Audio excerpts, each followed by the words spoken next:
हजुरहरूले हेर्ने बित्तिकै सुन्ने बित्तिकै स्वाद लिने बित्तिकै ब्रेनमा तुरुन्तै सुरु भइहाल्छ।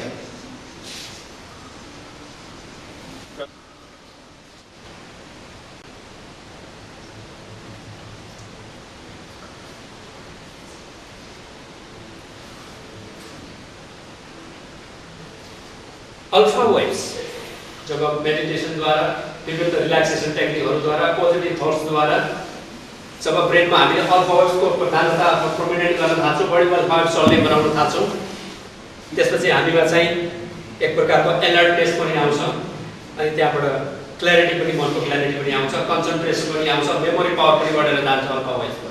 मान्छे तपाईहरु पनि अति रिसा, उग्र, झडङ्ग हुने खालको छ भने बीटा वेव्सको प्रधानता छ भनेर बुझ्नुपर्ने हुन्छ। त्यही भएर you are in alpha state of mind answers. तपाईको अल्फा स्टेट अफ माइन्डमा पो हुनुहुन्छ, कस्तो शान्ति हुनुहुन्छ तपाई, कस्तो रिसप्रति तपाईको काबु रहेछ, म त्यसै झडङ्गी आन्सर्स हो। अल्फा स्टेट अफ माइन्ड हुने बित्तिकै तपाई शान्त हुनुहुन्छ। पहिला रिसा झडङ्गे स्वभाव भएको भने शान्त हुनुहुन्छ, किनभने ब्रेनले गर्ने हो त्यसको, ब्रेनले छ।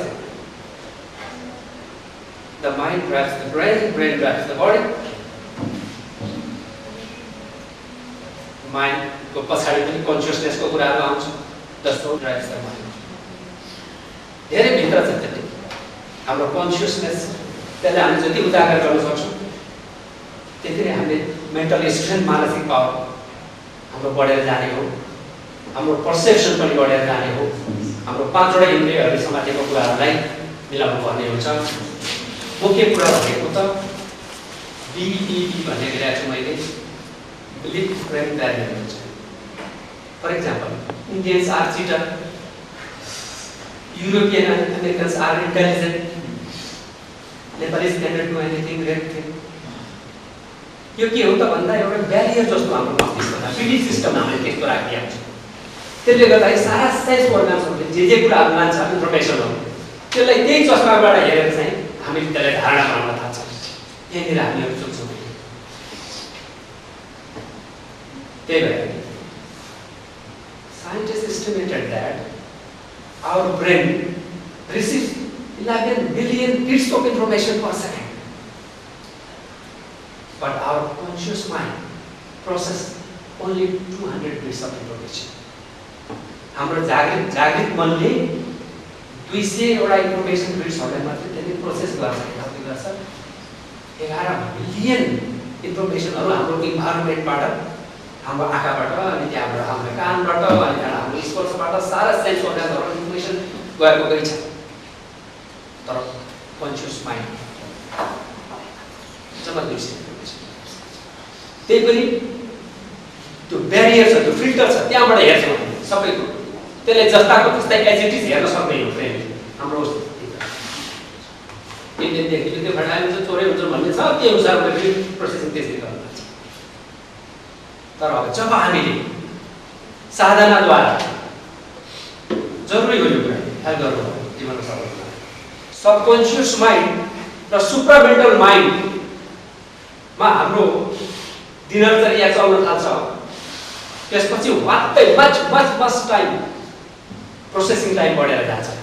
अनि बल्ल हामीले रातोलाई सही तरिकाले रातो देख्छौँ, कालोलाई सही तरिकाले कालो देख्छौँ।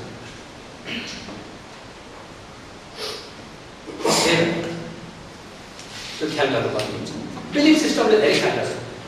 विदेशतिर न्यूरो लिङ्ग्विस्टिक प्रोग्रामिङ भन्ने ठुला विश्वविद्यालयहरूमा प्रोफेसरहरूलाई, स्टुडेन्टहरूलाई, अन्य संस्था चलाएर बस्ने एक्जिक्युटिभ अफिसरहरूलाई थाल्छ न्यूरो लिङ्ग्विस्टिक प्रोग्राम भनेको त्यही हो। बिलिफ सिस्टमलाई पनि चेन्ज गर्नुपर्ने हुन्छ। माइन्डको वेव्सहरू जुन अघि छ देखाएँ मैले, बीटा वेव्स कति चल्छ, कति हुन्छ, कति झ्याङझ्याङ लाग्छ, बदार जस्तो हुन्छ भित्रभित्र त एकदमै चलाइ मस्तिष्कमा त तरङ्ग फाइरिङ भइरहेको हुन्छ, टटक सुन्नै सकिन्छ। सानो इलेक्ट्रोड जोडेर भने ब्रेनभित्र त्यस्तो हुन्छ। अनि मन कसरी शान्त हुन्छ, मन कसरी ढङ्ग हुन्छ। जब शान्ति हुँदैन मनमा भने खुसी अलिक कहाँबाट आउँछ। त्यही भएर हामीले अल्फा वेव्समा जाने हामीले कोसिस गर्नुपर्ने हुन्छ।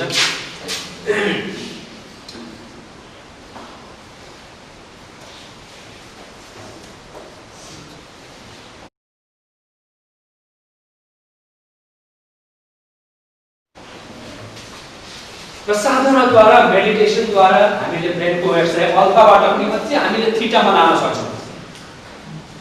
थीटा भनेको अति बिस्तारै चल्नु हो, 4 to 8 साइकल्स पर सेकेन्ड मात्रै चल्छ। मनभित्र तरङ्ग त्यसको प्रधानता बढ्छ, त्यसले गर्दाखेरि हामीमा यस्तो त्यसको प्याटर्न हुन्छ, अलि स्लो हुन्छ। अहिले चाहिँ एकदमै किरिमिरिमिरिमिरि थियो, अहिले चाहिँ थीटा भयो। थीटाले हामीलाई ब्रेनमा अनि मनमा के ल्याउने हो त? मनमा भन्दाखेरि काम and Joy. Knowingly, unknowingly, we all are seeking peace, bliss and happiness, but are only turning to the outside material world rather than our rich world within. हामी सबैले जानेर वा नजानेर बसेको भनेको खोजेको भनेकै हामीले शान्ति खोजेको हो, आनन्द खोजेको हो, खुसी खोजेको हो। ठुल्ठुला डिग्री पाएर म शान्त हुन्थेँ, आनन्दित हुन्थेँ, खुसी हुन्थेँ, या धेरै पैसा कमाउन पाएदेखि शान्त हुन्थ्यो कि मन आनन्द हुन्थ्यो, खुसी भयो। ब्रेन भित्रको केमिकल्स, न्युरोकेमिकल्स अनि ब्रेन वेभ्सहरूलाई हामीले म्यानेज गर्न नजानेर हामीले दुखी भएको हो। नत्र ठुल्ठुला सफल भनिएका मान्छेहरू डिप्रेसनको औषधि खाएर बस्छन्, सुत्न सक्दैनन्, राति सुत्ने औषधि चाहिँ एकदम ट्रान्कुलाइजर खाएर सुत्छन्। उनीहरूको दिनचर्या बाहिर देखाउनले मास्क लगाएर किसिम देखाउँछन्, भित्र रुग्ण जब पनि हुन्छन् र कति त सुइसाइडै गर्छन्। तपाईँले सबैले थाहा छ ठुल्ठुला नाम चलेका सेलिब्रिटीहरू। किन भन्दाखेरि यही माइन्ड म्यानेजमेन्ट हुन सकेन। अहिले मैले भनिहालेँ, मन भनेकै सबै कुरो रहेछ। लाइफ म्यानेजमेन्ट भनेकै माइन्डले म्यानेजमेन्ट गर्न जाने भने हाम्रो सारा जीवन नै म्यानेज भएर जाने हो। एउटा चाहिँ राम्रो ट्र्याक लिएर जान्छ। Success is not a destination that you will reach. Success भनेको कुनै त्यस्तो ठाउँमा पुगेपछि म हुन्छु, कति कमाएर सक्सेस हुने, कुन पद पाएर सक्सेस हुने हो। Success is a quality of your journey. यसलाई मनमा राख्नु। सक्सेस भनेको तपाईँको जोर्नीको क्वालिटी हो। Success is not the key of happiness, happiness is the key of success. यो पनि मनमा राख्नुपर्ने हुन्छ सबै कुरा। किनभने म यति कमाएदेखि, यो डिग्री पास पाएदेखि अथवा यो पद पाएदेखि म खुसी हुन्छु होइन। खुसी भयो भने ती कुराहरू बल्ल पाउन सकिन्छ, किनभने मेन्टल स्ट्रेन्थ बढेर जान्छ। सही गलत के हो छुटाउन सकिन्छ, डिस्क्रिमिनेसन हुनसक्छ। त्यसको लागि हामीले साधना गर्नै पर्ने हुन्छ। बिहान 15-15 मिनट सके आधी घन्टा टाइम निकाल्नै पर्ने हुन्छ। अघि पछि पनि म कहाँ छु, के छु, होस जागरण अवेरनेस ल्याउनै पर्ने हुन्छ। नत्र जति पढेर ठेलीका ठेली पढेर पनि काम हुँदैन, किनभने यहाँभित्र बस्दैन। बसेको कुरालाई रिट्राइभ गर्न सकिन्छ, चाहिने बेलामा निकाल्न सकिन्छ। जहाँ दिएर बाहिर निक्लियो अब बल्ल पो आयो भनिन्छ। अघिसम्म त चलेको छ, त्यहाँ बिटा क्ल्यारिटी अफ माइन्ड हुँदैन, के लेख्ने हो र फेरि कन्फिडेन्स नै डेभलप भएर जाँदैन। जब कन्फिडेन्स हुँदैन त्यहाँबाट फियर हुन थाल्छ, fear of exam, fear of failure, fear, anger management, fear management, time management, conflict management हुनै पर्दैन। तपाईँ माइन्ड म्यानेजमेन्ट मात्रै गर्नुहोस्, केवल माइन्ड म्यानेजमेन्ट गर्नुहोस्, मनलाई ठाउँमा राख्ने अभ्यास गर्नुहोस्। हेर्नुहोस् तपाईँ पछि के भएर जानुहुन्छ। रिसाउन छोड्नु हुनेछ, तपाईँमा शान्ति आउनेछ। आनन्द के हो भन्ने कुरो, ब्लिस भनेको एकदम हाइएस्ट ह्याप्पिनेस हो। हामी आनन्द आनन्द त भनिदिन्छौँ, हो एकछिन त्यहाँ बसेको कस्तो आनन्द आयो, होइन त्यो आनन्द, त्यो होइन त्यो आनन्द, that is not real bliss, होइन। Bliss is the highest and the particular type of happiness. विशेष प्रकारको ह्याप्पिनेस हो जुन थीटा वेव्स चल्दाखेरि मात्रै, डेल्टा वेव्स, अझै डेल्टा वेव्समा चाहिँ एकदमै स्लो चल्यो भने मात्रै बल्ल त्यो पहिलेबाट भएको छ। त्यहाँनिर हामी आनन्द स्वरूप हौँ। पहिले हाम्रो स्वरूप नै हाम्रो वास्तविकता, हाम्रो रियालिटी भनेकै वास्तवमा आनन्दै आनन्द हो। हामीले त यतापट्टि जन्मेर आमाको कोखबाट जन्मिँदा च्याँ गरेपछि नै हामीले थुपार्नै थाल्यौँ, चाहिने नचाउने टपिङ साइड हो हाम्रो ब्रेन। अनि त्यो आनन्द बिस्तारै बिस्तारै तल बढ्दै गयो। सिसामा जब मैला धुल जम्दै जम्दै जम्दै गयो भने अहिले आफ्नो अनुहारै हेर्न सकिँदैन नि त। त्यस्तै हाम्रो आनन्द स्वरूप बिस्तारै बिस्तारै बिलाउँदै गयो।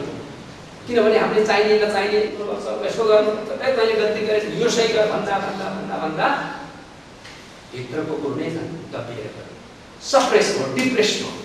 मुख्य लिएर आएको जुन हो त्यो कुरोलाई उस गर्न सकिएन। त्यही भएर every seed is potential to become tree. It has dormant energy, which when cultivated will blossom into tree.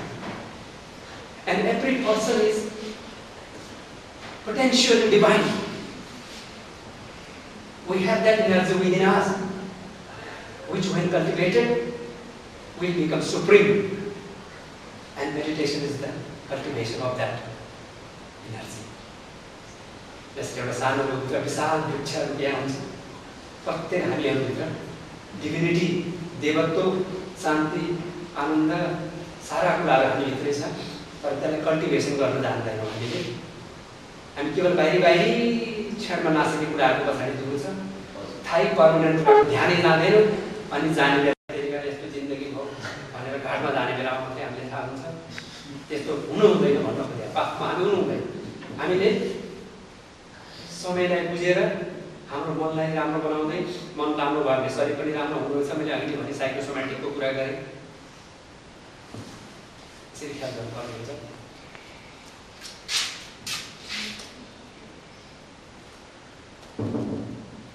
यो डेल्टा वेभ छ, एकदम स्लो, 4 हर्टभन्दा पनि तल। यो त 1 देखि 2 त्यस्तो चल्छ, 4 हर्टभन्दा तल हुन्छ।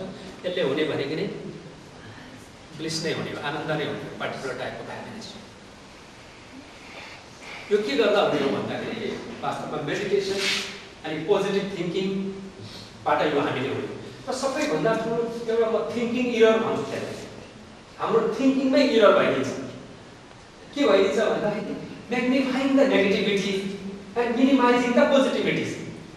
हामी आफै भएको गुणहरू, राम्रो गुणहरूलाई म्याग्निफाई गर्न नजान्ने, तर दुर्गुणहरू चाहिँ म्याग्निफाई गर्ने, कमजोर कुराहरूमा चाहिँ एकदम म्याग्निफाई गरेर त्यसलाई एकदम यसरी प्रोजेक्टरले प्रोजेक्सन गरेर ठुलो देखाए जस्तै गरिदिन्छौँ। अनि त्यसलाई peoples don't like me, I am not socially competent, I am incompetent, म केही गर्न सक्दिनँ, मेरो ब्याकग्राउन्ड पढाइ त्यस्तै छ, मेरो घरको परिवार पनि अहिले हाल त्यस्तै छ भन्ने आफ्नो भित्र सकारात्मक कुराहरू चाहिँ दबाउनु, नेगेटिभ सेल्फ बिलिफ भन्छ, आफूप्रतिको नकारात्मक भावना। अनि के गर्ने सकिन्छ त्यसो भनेर हुँदैन। अर्को कुरो डाउट क्वेसन, आफूप्रति नै धेरै शङ्का गर्नाले चाहिँ झन् समस्या भइदियो। मैले गरेको भएन कि नेल्सन मण्डेलालाई एकचोटि एकजनाले सोध्नु भएको थियो, प्रत्यक्ष उहाँलाई भेटेका। मण्डेला थियो, तपाईँ यत्रो लामो समयसम्म जेलमा बस्दाखेरि कहिलेकाहीँ त तपाईँले वाक्क तिर्क लाएन, बेकारमा यस्तो काममा लागिएछ, गुरुगुरु आफ्नो पढाइ गरेर सबै गरेर ठ्याक्क खाएर आनन्दसँग बसेर उसले भन्नु, मैले जीवनमा कहिले पनि आफूप्रति डाउट नै गरेँ। छोटो उत्तर, मैले त्यत्रो वर्ष जेलमा बस्दाखेरि मप्रति मैले गलत गरेँ भन्ने कुरोले डाउटै भएन। अनि गर्दै गरेँ, म जे गरेँ सही गरेँ, म क्लियर थिएँ। तर आफूप्रति डाउट गर्ने समस्या हुन्छ, थिङ्किङ इरर नै हो, त्यो त गडबडी नै हो। यो डेल्टा वेभ मेडिटेसनबाट हामी गहिराइमा जान्छौँ, मनको विभिन्न तरुहरू कम हुँदै जान्छ। अघि बिटा वेभ चलेको घट्न थालिहाल्छ। तपाईँ एकछिन आँखा बन्द गरेर शान्तिसँग तपाईँले केवल श्वासलाई मात्रै हेर्न थाल्नुभयो भने तपाईँको ठक्कै उच्च ब्रेन वेभ जुन छ, इलेक्ट्रोम्याग्नेटिक वेभ भनिन्छ, ब्रेन वेभ तुरुन्तै चेन्ज हुन बाध्य हुन्छ। अमेरिका बेला जस्तो देशहरूले यो विषयमा ठुल्ठुलो रिसर्च गरेर उनीहरूले जानेर अथवा उनीहरू त्यसको पछाडि दौडिन थालेछ। नहुँदो रहेछ धन सम्पत्ति पद प्रतिष्ठाले मात्रै, जीवन व्यक्ति जाँदो रहेछ, व्यक्ति पुग्दो रहेछ। यो पनि चाहियो, दुईटै पङ्खा हामीले चाहिँ पकेटमा चलाउनु पर्यो उड्नका लागि भनेर उनीहरूले बुझे। हामीले हाम्रैतिरबाट विकास भएको कुरो हामीले बुझ्यौँ। हाम्रै भगवान बुद्धले त्यत्रो ध्यानकै रूपमा जोड दिनुभयो।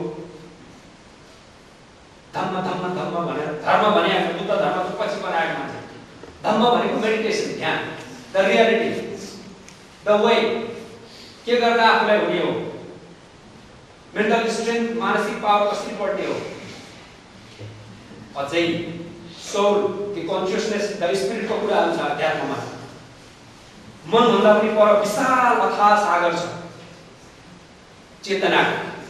प्रत्येक हामीहरू एउटा युनिट माइन्ड हो, एउटा जीव मन बोकेर हिँडेका छौँ, हामी सानो सानो मन बोकेर हिँडेका छौँ। अर्को युनिभर्सल माइन्ड, कस्मिक माइन्ड पनि छ व्याप्त। साइन्स धेरै नजिक पुग्दैछ। युनिट माइन्डलाई कस्मिक माइन्डमा मर्ज गर्न सकिन्छ। एक लोटा पानीलाई समुद्रमा मिसाइदियौँ भने त्यो एक लोटा पानी अब त्यहाँ एक लोटा रहँदैन, त्यो विशाल समुद्र भएर परेको बनिसकेको हुन्छ। त्यसैले त्यो हुन्छ साधनाद्वारा, by practice. Practice makes a person great. Practice त गर्नै पर्ने हुन्छ, केही समय छुट्याउनै पर्ने हुन्छ। त्यही भएर थिङ्किङ इररमा पनि हामीले ख्याल गर्ने पर्ने हुन्छ। हुनसक्छ मान्छेमा कमजोरीहरू हामीमा हुन्छ, तर हामीले त्यो विकनेसलाई स्ट्रेन्थमा चेन्ज गर्नलाई पनि मेन्टल स्ट्रेन्थै चाहिन्छ, हेर्नुपर्छ। चाहिँ वास्तवमा यही नै हो जसले हामीलाई ब्लिस आनन्द दिन्छ।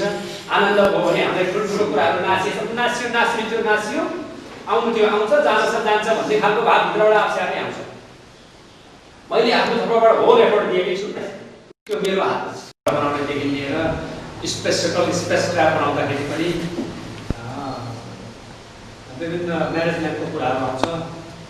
तर त्यही भएर हामी यस्तो ट्रेनिङहरू पनि चाहिन्छ, त्यसलाई तपाईँहरूले आत्मसात गर्नु होला। Welcome back. तपाईँहरूको अब धेरै समय दिँदैन म।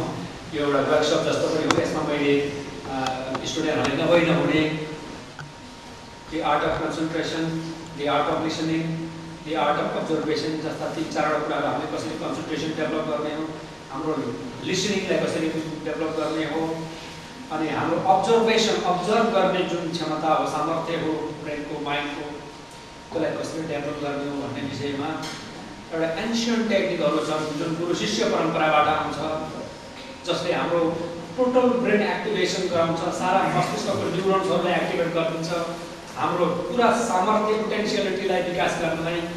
ऋषि महर्षिले त्यत्रो गहिरो कुराहरू कसरी जीवनका विषयमा उनीहरूले बुझे भन्ने विषयमा त्यही विधि लगाएर, त्यही ब्रेन एक्टिभेसन गरेर, त्यही न्युरोन्सहरूलाई एक्टिभेट गरेर, त्यही पर्सेप्सन गरेर, त्यही विवेकलाई विकास गरेर आफसे हुने कुराहरू, त्यो पनि मैले the art of concentration, the art of listening, the art of अब्जर्भेसनमा एउटा विशेष एउटा छ। त्यसको लागि चाहिँ हामीले विभिन्न किसिमको ब्रेन, स्पाइनल कर्ड, मेरुदण्ड जुन सही तरिकाले मन्त्रलाई हामीले चाहिँ चलाउन जान्यौँ भने त्यसले ठुलो भाइब्रेसन क्रिएट गरिदिन्छ। त्यो सिधै गएर ब्रेनको न्युरोन्स, पिनियल ग्ल्यान्ड, पिट्युटरी ग्ल्यान्डदेखि लिएर thyroid gland, parathyroid gland, thymus gland, अनि त्यहाँबाट प्यान्क्रियस ग्ल्यान्ड, अनि त्यहाँबाट ड्युडेनल ग्ल्यान्ड, अनि त्यहाँबाट एड्रिनल ग्ल्यान्डदेखि लिएर महिलाहरूको ओभरीको ग्ल्यान्ड, अनि पुरुषहरूको टेस्टिसको ग्ल्यान्ड, त्यो सबैले गर्दाखेरि हाम्रो शरीर पनि स्वस्थ हुने हो, फिजिकल हेल्थ पनि राम्रो हुने हो, हाम्रो मेन्टल हेल्थ पनि। एउटा थाइरोइड आजकल निकै थाइरोइड खराबी रहेछ तिम्रो भन्ने चलन चलाइछ। एउटा जाबो थाइरोइड हो, पिनियल ग्ल्यान्ड र पिट्युटरी ग्ल्यान्ड, जसलाई त मास्टर ग्ल्यान्ड र टपमोस्ट ग्ल्यान्ड भनेर भनिन्छ, त्यसको त कुरै आएको छ। एउटा थाइरोइड ग्ल्यान्ड T3, T4 र TSH भन्ने 3टा हर्मोन रिलिज गर्छ। थाइरोक्सिन 3, थाइरोक्सिन 4 र थाइरोइड स्टिमुलेटिङ हर्मोन TSH। त्यो अलिकति यताउति इम्ब्यालेन्स हुने बित्तिकै तपाईँ एकदम रिसा, तपाईँ उग्र, हेर्दाखेरि एकदम घुरेर हेरे जस्तो हो। घुरेर हेरेर इलाइटेड भएकाहरू, माइन्ड एकदम एक्सपान्ड भएकाहरूलाई पनि घुरेर हेर्छन्, आँखामा एक प्रकारको चमक, एक प्रकारको तेज हुन्छ उनीहरूमा। तर थाइरोइडको समस्याले पनि हुन्छ, तर ऊ चाहिँ भित्रभित्र आत्तिराखेको हुन्छ, रेस्टलेसनेस अफ द माइन्ड हुन्छ, एजिटेटेड माइन्ड हुन्छ उसलाई। अर्को फेरि त्यो हार्मोनको रिलिज नै कम भइदियो भने एकदमै मुड फ्रेस बन्छ, एकदम तौल बढेर जाने, अनावश्यक तौल बढेर जाने, केही गर्न नसके जस्तो हुने, भित्रभित्र मुटु हल्लिए जस्तो हुने, डर लागे जस्तो हुने, कामे जस्तो हुने, त्यस्तो हुन्छ एउटा थाइरोइडको कारण। त्यही भएर त्यो बायोसाइकोलोजी भनेर हामी त्यसलाई ब्लेन्डहरूलाई ब्यालेन्स गर्ने विधिहरू छ। त्यसको लागि मैले एकैचोटि त्यो विधि चाहिँ यसरी तपाईँले भनेर भन्दाखेरि त्यसमा चाहिँ 5वटा चक्रहरू यहाँसम्म आएर घात गर्नुपर्ने हुन्छ। त्यसले के गर्छ तपाईँहरूले भन्दाखेरि हाम्रो ब्रेनको टोटल एक्टिभेसन हुन जान्छ, अनि हाम्रो लिसनिङ पावर पनि बढेर जान्छ, अब्जर्भेसन कन्सन्ट्रेसन पनि बढेर जान्छ। तर त्यतिलाई हामी अर्को नेक्स्ट सेसनमा फेरि मौका मिल्यो भने हामी गरौँला। म तपाईँहरू 2-3जनालाई ल्याउँदै त्यो कुरा सिकाउँदै लेखेर दिन्छु एउटा, अनि त्यो तपाईँहरूले घरमा गएर प्र्याक्टिस गर्नु। यहाँ त हामीले सिकाइदिने मात्रै हो। यी सारा कुराहरू हामीले किन गरेको भन्दाखेरि त्यो त एउटा चाहिँ फाउन्डेसन मात्रै बनाएको, काम भनेको त गरेरै हुने हो। हामी मेडिटेसन गर्ने कुरा हो, गर्ने भन्दा पनि बिइङ हो, डुइङ भन्दा पनि बिइङ हो। पहिले त टेक्निक जान्नु पर्यो नि। हाम्रो सारा वृत्तिहरू बहिर्मुखी हुन्छ, एक्स्ट्रोभर्टेड हुन्छ। हाम्रो सारा वृत्तिहरू हामी आँखाले बाहिर हेर्न खोज्छौँ, कानले पनि बाहिरै कुराहरू सुन्न खोज्छौँ। यो त्यस्तो एक प्रकारको प्रोग्राम भइसकेको छ कहिले पनि। त्यही भएर अब त्यसलाई त के गर्नु पर्यो भन्दा ठ्याक्कै डाइभर्ट गर्नु पर्यो, युट्रन लिनु पर्यो नि त। अनि बल्ल हामी भित्र जान्छौँ, भित्र नै छ सबै कुरो वास्तवमा भन्ने हो। तपाईँले मलाई देखिराख्नु भएको छ नि वास्तव, म तपाईँभित्र छु अनि बल्ल तपाईँले देख्नुहुन्छ। म यहाँ छैन, तपाईँले देखेको त तपाईँकै आफ्नै भित्र तपाईँले देखेको। त्यो त सत्य हो। एउटा अप्टिक नर्भ भन्ने आँखाको एउटा नसोमा खराबी आइदियो भने आँखाको कोर्निया, प्युपिल्स जति पनि छ त्यो भित्रको स्क्लेरा त्यो सबै ठिक भएर पनि तपाईँ मलाई कति पनि देख्नुहुन्न छैन भन्नुहुन्छ, तपाईँ छँदै छैन धरोधर तिमी देख्नु त त्यहाँसम्म त्यो जाने गएर देख्नेवाला यहाँ पछाडि छ, हेर्नेवाला सुन्नेवाला साइडमा छ। त्यो सबै कुरो भित्रतिर जानुभयो भने तपाईँ जब इन्ट्रोभर्टेड हुन्छ, introverted mind is much more powerful than extroverted and disciplinated mind. भित्रतिर हेर्ने भनेको अन्तर्मुखी स्वभाव हेर्न थाल्नु मन चाहिँ बहिर्मुखी वृत्ति भएका बहिर हेर्ने स्वभाव भएकाहरूभन्दा कति हो कति गुणा टाइम्स बढी पावरफुल शक्तिशाली हुन्छ र डिसिप्लिनेटेड माइन्ड एकदमै एकाग्र त्यो भित्रतिर जाने कलाहरू हुन्छ। त्यो अब नेक्स्ट सिजनमा म तपाईँहरूलाई अवश्य सिकाउने छु, मौका मिल्यो भने त्यो अति नै फाइदा गर्छ स्टुडेन्टलाई। त्यो नियमले चाहिँ सबैले सिकाउनु हुँदैन है, यो यसले गर्दाखेरि कहिले एकदम ओपन पावरहरू डेभलप भएर जान्छ।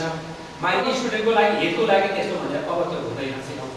तर आज चाहिँ हामीले सिकाउँछौँ र 5M 5वटा एमहरूको विषयमा जे कुरा गर्दाखेरि एउटा सामने घर बनाउनदेखि लिएर अन्तरिक्षमा जाने स्पेस क्राफ्ट बनाउनदेखि लिएर 5वटा एम चाहिन्छ भनेर थाहा पायो। एउटा मेन चाहियो, एउटा मनी चाहियो, एउटा मेटेरियल चाहियो, एउटा मेसिनरी चाहियो, एउटा मेथोडोलोजी चाहियो। चाहियो न त्यो 5वटा कुरा चाहियो नि जे बनाउँदा। त्यो 4-5वटा कुराहरूलाई म्यानेजमेन्ट गरेर हामीले सबै कुरोहरू बिल्डिङदेखि लिएर सारा कुरोहरू गर्ने सबै चाहियो। फरेस्ट म्यानेजमेन्ट गर्न पर्यो भने पनि चाहियो 5वटा कुरा। यहाँ सबै कुरो चाहियो, जानु पर्यो, भित्र पनि जानु पर्यो, चाहियो गाडी चाहियो, सारा कुरो मेथोडोलोजी पनि चाहियो। कसरी म्यानेजमेन्ट गर्ने भने फरेस्ट म्यानेजमेन्ट त्यही भएर तर त्यो 5वटै कुराहरूलाई म्यानेज गर्दाखेरि अर्को एम पनि चाहिन्छ जसलाई 6M भन्छ। त्यो म्यानेजमेन्ट भनेको माइन्ड एम भनेको अब यहाँ भनेको माइन्ड हो। माइन्डलाई म्यानेज गर्नु पर्यो पहिला अनि ती कुराहरूले राम्रोसँग म्यानेज गर्न सकिन्छ हामीले स्किल्स डेभलप भएर जान्छ। त्यही भएर त्यो हुन्छ। र एउटा कुरो अब मेडिटेसनको एउटा टेक्निक तपाईँहरूलाई सिकाउँछु। यो चाहिँ गर्दै गर्दै गएपछि हुँदै जाने कुराहरू हो। यो एउटा चाहिँ अघि सक्सेसको कुराहरू गऱ्यौँ हामीले, किनभने हाम्रो सफलता आफ्नै हाम्रो उसै हो। यो टेक्नोलोजीको विषयमा टेक्नोलोजी भनेको खास के हो भन्दाखेरि technology is an applied science and also a technical method of achieving for practical purpose नै टेक्नोलोजी हो नि वास्तवमा। टेक्नोलोजी भनेको एउटा खरिद विज्ञान हो र जुन टेक्निकली हामीले सिक्यौँ भने त्यो विधि चाहियो भने त्यो एज प्र्याक्टिकलको लागि त्यसले प्र्याक्टिकल रूपमा व्यावहारिक रूपमा प्रयोग गर्नलाई त्यसले जे ज्ञान सिकाउँछ त्यो नै टेक्नोलोजी। क्लियर गोल सेटिङ हुनु पर्यो, अर्को टेक्नोलोजी पनि जानु पर्यो। त्यो दुईवटा तपाईँले मिलाउनु भयो भने मात्रै तपाईँले त्यो कुरालाई एचिभ गर्न सक्नुहुन्छ, एचिभमेन्ट